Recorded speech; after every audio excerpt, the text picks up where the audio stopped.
So this is a strange presentation for me in the sense that outside of my normal area of comfort, I normally work with essays, prose, and poetry, and yet I'm talking about novels, and moreover in front of a number of people who know a lot more about novels than I do. So I guess maybe to compensate for that feeling of discomfort, I've multiplied numbers of means of distributing information, so I'll talk. I don't know if that'll produce the desired effect, but in any case, I won't read all of the quotes that are on the handout. I'll read some of them, not others, and many of those also appear here, so there's basically couple chances that you don't have to necessarily get them as I'm reading through. So, the title of my talk is Biopolitics, Population in the 19th Century Novel. I was thinking maybe I should have taken a little bit more modest title, but anyway, that's what it is. In her wide-ranging book, The Human Condition, Hannah Arendt includes an intriguing aside on the 18th century emergence of the novel, suggesting that this mode of writing was tied to the near simultaneous emergence of the concept of society in the work of authors such as Rousseau. Arendt argues that intrinsic to the concept of society is, quote, the demand that its members act as though they were members of one enormous family which has only one opinion and one interest, end of quote. That quote's actually not on the concept of society is hence inextricable for Arendt from the notion of behavior, a concept that focuses attention on the ways that people in the aggregate habitually comport themselves, rather than, for example, those unusual or rare words or deeds, or as Arendt terms them, actions, that change our collective relations to one another. Arendt contends that the modern social sciences, such as economics, depend upon the concept of society insofar as they focus on ways in which people behave rather than act. She also emphasizes that these descriptions of behavior have, in addition to their descriptive capacities, normative force. That is, individuals conform to those descriptions of behavior that were originally just descriptions. Arendt suggests that the literary form of the novel is, like economics, a consequence of this emergence of the concept of society, writing that the novel is, quote, the only entirely social art form, end of quote. In Arendt's account, the novel is the art form par excellence of society because the concept of society produces, in reaction to its normalizing or normative tendencies, the opposed concept of intimacy, which functions as the individual's supposed refuge from society. And the novel is the art form dedicated to the impossible task of mediating between the normative tendencies of society and the individualizing possibilities of intimacy. There's something compelling about Arendt's brief and critical claim about the novel, no doubt in part because her account resonates with a number of now classic literary critical accounts the emergence of this literary form, such as Ian Watt's Rise of the Novel, Nancy Armstrong's Desire in Domestic Fiction, John Bender's Imagining the Penitentiary, and D.A. Miller's The Novel and the Police. These theoretically inclined histories of the novel have underscored the apparent paradox to which Arendt's account points, namely that even as the novel may have seemed to defend the sphere of intimacy against the normalizing tendencies of society, in fact, the novel also functioned as a vehicle for normalizing behavior, and was in this sense as much an inhibitor of what Arendt calls action as was the science of economics. While I won't precisely call into question this critical consensus about the relationship among novels, society, and normalization, I will attempt to provide the outlines of a slightly different account. My account takes its starting point from another important 18th century concept, that of population, which is itself related in complicated ways to the concepts and practices of society and normalization. My proposal is that we see the novel less as an attempt to mediate the opposed demands of society and intimacy, and more as an attempt to mediate between what are in essence the divergent concepts of society on the one hand and population on the other. Society and population operate in fundamentally different registers. Where the concept of society is committed to an understanding of individuals as malleable subjects who respond more or less exclusively to social influences, the concept of population seeks those points at which individuals respond differently to opaque, non-social forces, such as those that emerge from our collective biological existence. My suggestion is the novel has had, since at least the 19th century, an essentially biopolitical vocation. And my outline of what this might mean has three parts, or I developed in three parts. In the first, I clarify what I at least mean by biopolitics by making a distinction between two different concepts of population. In the second section, I explore two novelistic devices, character systems on the one hand, free and direct discourse on the other, and consider what they might look like if we consider the novel from this biopolitical perspective. And then finally, in my conclusion, I consider how we might use this biopolitical perspective to reconfigure our understanding of how the 19th century novel disciplined readers. Okay, so the first section, concepts of population and biopolitics. And I want to begin with the term population, for I think it can have at least two quite different senses. On the one hand, population is often understood as a primarily quantitative term. That is, as referring to the number of individuals living within a certain geographic region, whether that's a county or a country or the world as a whole. It's in this sense, for example, that Francis Bacon referred in the 17th century to population as one of several factors by means of which one could determine what he called the true greatness of kingdoms and estates. It's also this primarily quantitative sense of the term that underwrites our own contemporary neo-Malthusian worries about the world population explosion. For this sense of the term, the only relevant aspect of a population is its total size, and hence differences among individual members of a population are of minimal or no importance. However, population can also be understood as a large collection of unique individuals. This sense of the term also has its remote origins in the 17th century as political arithmeticians, sort of a forerunner of political economy, sought to distinguish between broad categories of people, such as the productive and the unproductive individuals in a national population, and proposed policies intended to increase the number of productive individuals and to decrease the number of unproductive individuals. This second sense of population became even more important in the late 18th and early 19th centuries, as the relevant differences among individuals were often figured not as moral, but rather as biological differences. That is, differences understood as beyond the direct reach of consciousness or laws. This premise of biological difference among people enabled the emergence of what Michel Foucault describes as biopolitics, which aims to locate norms among these differences so that one can develop techniques and technologies for changing those norms. To draw on one of Foucault's examples, 18th century advocates of smallpox inoculation sought to locate the relevant differences among individuals, for example, the age at which someone was inoculated, that both illuminated existing norms and at the same time enable those norms to be altered. For example, if individuals under the age of 3 who had been inoculated against smallpox died more frequently than those over the age of 3 who had been inoculated against smallpox, then one could delay inoculation a bit in order to change the norm of survival for those under the age of 3.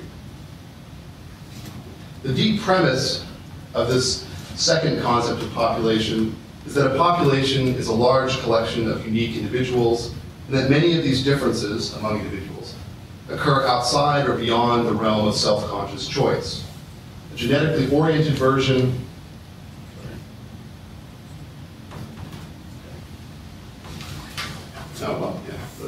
it's on the handout as well. The genetically oriented version of this premise was articulated explicitly in the 20th century by the geneticist Ernst Mayr, who stressed that the combination of genes that make up one individual differ, if only slightly, from the combination of genes that make up any other individual in the population. And Mayr's point was that this is precisely this fact of individual difference that enables a population to persist over time, even as its environment changes. So we're giving you one of his claims and explaining what implications he drew from that. However, the premise of individual difference is not limited to Mayr's specifically genetic framing, and one can employ the notion of differences that lie outside conscious choice without, in fact, committing oneself to any kind of biological determinism. For the populationist, as I think Foucault, in a sense, highlighted in the lectures that have been published recently in the 1970s, thinking in terms of biological difference was an observational premise rather than a hard ontological premise. That is, a premise that allowed one to see those differences among individuals that emerged in the absence of attempts to change anything, but precisely so that one could subsequently change what had apparently been given by nature. And I think that this second concept of population, the second concept of population leads to what Foucault called biopolitics, when this premise about the importance of individual difference is linked to three technologies. First, one needs a specific population model that identifies the relevant differences among individuals for a given problem or issue. In my smallpox example, Foucault's smallpox example, this was a model that stressed the importance of age differences among individuals. So that was one of the models that was proposed. Second, biopolitics requires the construction of a kind of virtual surface against which many individuals will brush, and which is capable of capturing the data about individual differences that's proposed by the model, In the smallpox example, this surface would be established by linking together the observations of individual doctors about their patients so that one could locate norms across many individuals. And then third, biopolitics requires the development of small-scale switching mechanisms that change in minimal ways the behavior of at least some individuals so that one can slowly change those population-wide norms that were initially observed. In the smallpox example, these switching mechanisms might include inoculation campaigns and whatever compliance mechanisms are related to those. So the question that initially motivated my talk here then was the following. What if we were to think of the 19th century novel as one of those sites at which these three biopolitical technologies, models, virtual surfaces, and switching mechanisms were integrated? Or, to put this in more concise form, what would the 19th century novel look like if we thought of it as analogous in spirit, in effect, to an inoculation campaign? Okay, so that's the first section. The second section, novels and populations, it has two subsections. The first on character systems, and the second on free indirect discourse. So my first example for thinking about what the novel might look like when considered through the lens of biopolitics bears on the explanation of the fact that 19th century novels developed more and more complex character systems. As Alex Woollett has noted in The One versus the Many, the 19th century novel contains a greater quantity of characters than most previous literature, a huge variety of individuals who get crowded together into a single story. The omniscient totality of the 19th century novel compels us to connect these individuals, to comprehend forms of social relation which can encompass the diverse populations that people these novels.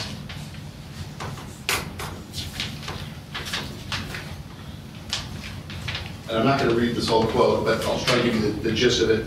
Woollett also stresses that we ought to understand 19th century novelistic character systems, both in terms of their structural aspects, that is, the ways in which major and minor characters relate to one another to form an abstract system, or structure, and in terms of their referential dimension, that is, the ways in which even minor characters in the 19th century novel, or many 19th century novels, seemed to refer outside the novel to a compelling human singularity that we otherwise associate only with actual human beings or living beings. So both of those strike me as helpful and accurate observations, but when it comes to explaining the imperatives that encourage this expansion of novelistic character systems in the 19th century, Woollett is, at least for me, less helpful, for he sees this expansion as a response to a completely political imperative, namely the democratic claim of individuals for equal representation. Thus, Woollett writes, the realist novel is structurally destabilized not by too many details or corners, or colors or corners, but by too many people. It is the claim of individuals who are incompletely pulled into the narrative that lies behind the larger empirical precision of realist aesthetics. As the logic of social inclusiveness becomes increasingly central to the novel's form, this problem becomes more pressing. The novel gets infused with an awareness of its potential to shift the narrative focus away from an established center toward minor characters. Now, admittedly, many of the novelists whom Woollett considers, such as Eliot, Dickens, Balzac, Zola, were concerned with questions of political representation and democracy. Yet an important peculiarity about the character systems of 19th century novels, and it's a peculiarity that Woollett either mentions or attempts to explain, is that among the numerous characters included in realist novels are some, such as children, animals, plants, even diseases, that would not have been political subjects under even the most capacious of 19th century philosophies of political franchise. This suggests to me either that novelists were under the sway of a democratic and inclusionary politics far in advance of anything imagined in the 19th or even 21st centuries, or more likely that they included so many types of characters for a different, or at least additional, reason, namely a biopolitical reason. That is, I see the expansion of 19th century novelistic character systems as part of an effort to create population models rather than, or again, perhaps in addition to, models of an expanded political franchise. And I should add that I owe the impetus for both those reflections and many of the reflections that follow to Len and Nancy's project with the novel. We had an event on population and literature last year, and so I got an early preview. It's not a character. Ambiguous phrase, not sure.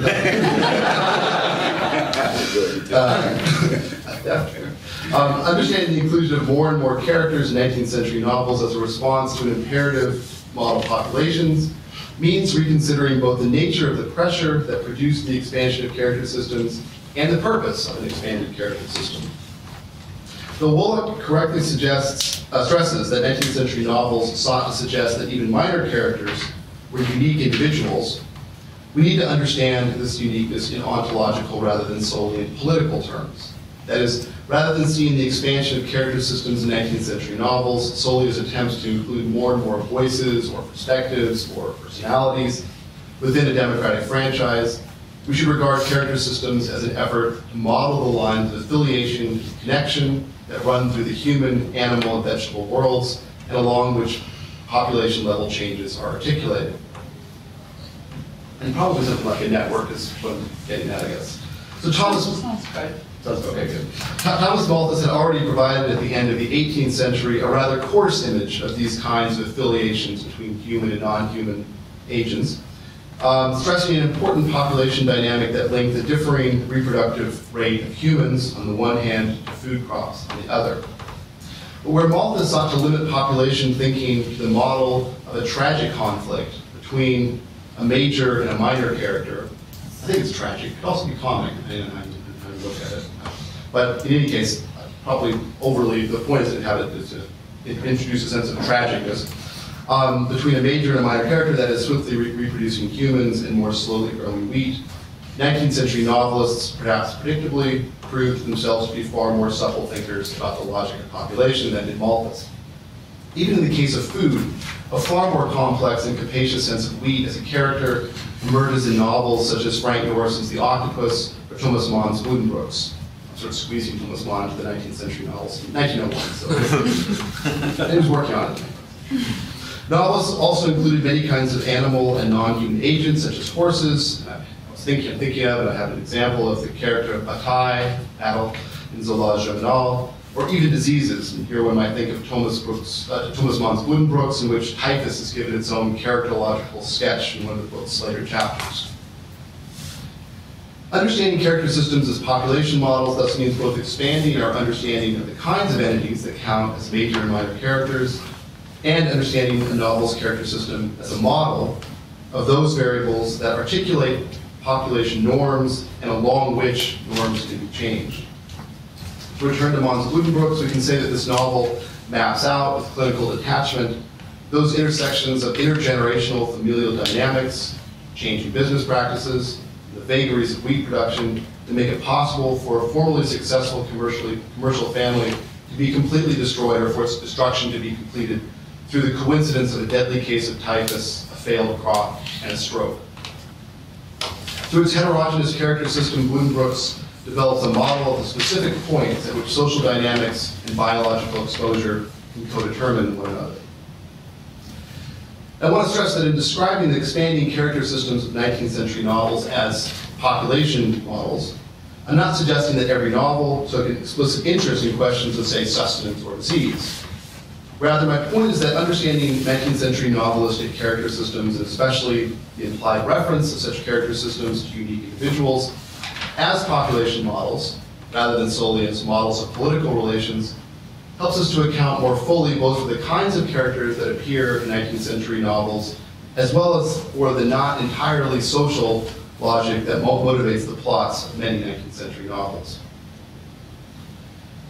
Okay, my second exercise for thinking about how the novel might appear if considered through the lens of biopolitics focuses on the emergence and development of free indirect discourse in the 19th century novel. And what I want to propose in short is that expanding character systems represented in the 19th century novel's efforts to develop population models, free indirect discourse represented in the 19th century novel's attempt to establish a surface by means of which a novelist could seek out and register those forces which lay outside consciousness and laws and which were diffracted differently across the population. I should say at the outset that it's always struck me that one of the difficulties in theorizing free indirect discourse is determining what word one wants to use for what is being given discursive form in free indirect discourse. And it's not uncommon to read that free indirect discourse allows the narrator to give voice from the inside, so to speak, to a character's thoughts or feelings. And so even such an astute reader as Franklin Moretti describes it essentially this way in the quote that I've given you. But it seems to me that at least in many cases, thoughts and feelings are precisely not what free indirect discourse represents. Rather, free indirect discourse more often represents, or more accurately translates into discursive form, something like a character's habits or comportments. That is, patterns of behavior that determine a character's horizons for thought, feeling, and action, but which are in fact inaccessible to the character in either the register of that character's thoughts or feelings. And this in turn leads me to suggest that free indirect discourse emerged as a literary technique that enabled 19th century novelists to search out a range of different kinds of forces that determined individual feelings, individual feelings, thoughts, and actions, but which themselves lay beyond consciousness and feeling. From this perspective, for me at any rate, the key questions about a given novelist's use of free indirect discourse are, first, his or her understanding of the nature of those inarticulate, unfelt forces that free indirect discourse is designed to register, and second, the nature of the link between these forces and consciousness and feeling. In the hands of an author like Austen, free indirect discourse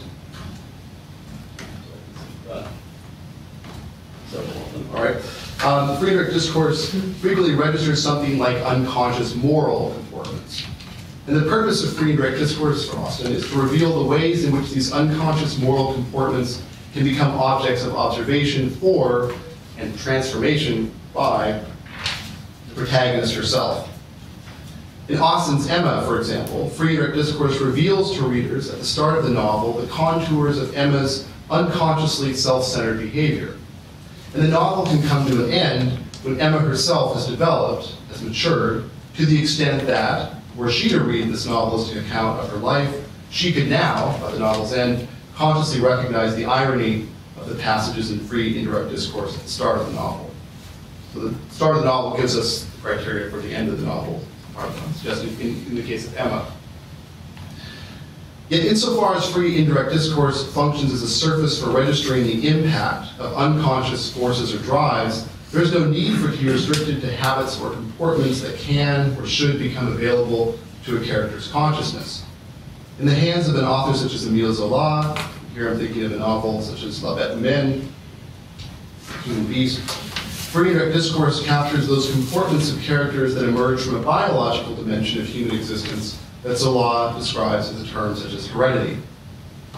That is, free indirect discourse serves Zola as a surface by means of which he can register and isolate the effects of biological drives and instincts on social relations. But as Gilles Deleuze points out in his discussion of this novel, which is included in A Logic of Sense as an appendix,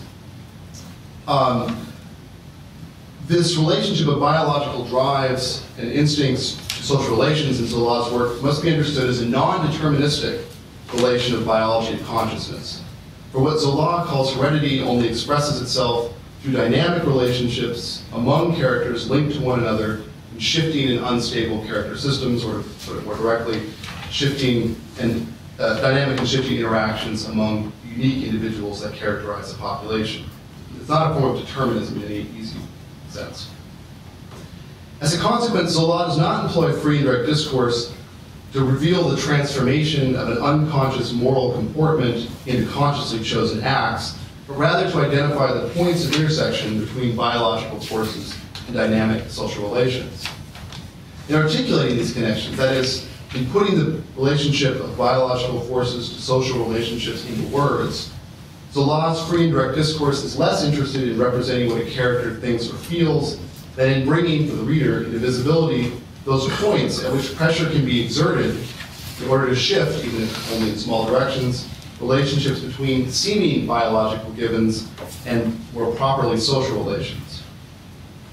As in the case of my reflections on character systems, my account of free indirect discourse is a sort of surface by means of which 19th century novelists searched for traces of unconscious forces, different kinds of unconscious forces. It's not intended to suggest that every novelist who employed free indirect discourse was explicitly interested in questions of population. Nor, of course, is my point that fictional free indirect discourse gathered real population data in the way that, for example, actual smallpox patient records would.